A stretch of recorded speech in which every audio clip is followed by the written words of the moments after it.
বছরে 12টি মাসের মধ্যে 4টি মাস আছে সম্মানিত মর্যাদাপূর্ণ, আল্লাহ এগুলোকে সম্মান দিয়েছেন, বিশেষ মর্যাদার মাস। রমজান তো সবচেয়ে শ্রেষ্ঠ মাস আছেই, রমজানের পরে মর্যাদার বিচারে সম্মানিত মাস কয়টা?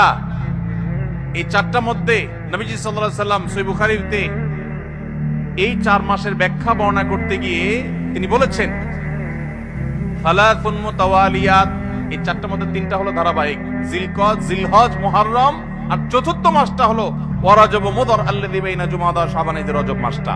তাহলে রজব মাসটা সম্মানিত 4 মাসের একটা, সেজন্য এই মাসটা মূলত মহিমান্বিত।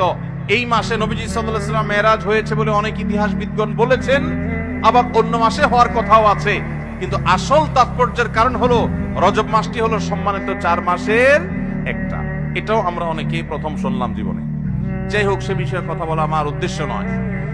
তো উদ্দেশ্য হলো যে ওসামা ইবনে যায়েদকে নবীজি বলেছেন যে শাবান মাসটার আগের মাসটা হলো রজব, যেটা সম্মানিত 4 মাসের একটা মর্যাদাপূর্ণ মাস। আবার শাবানের পরের মাসটা কোনটা?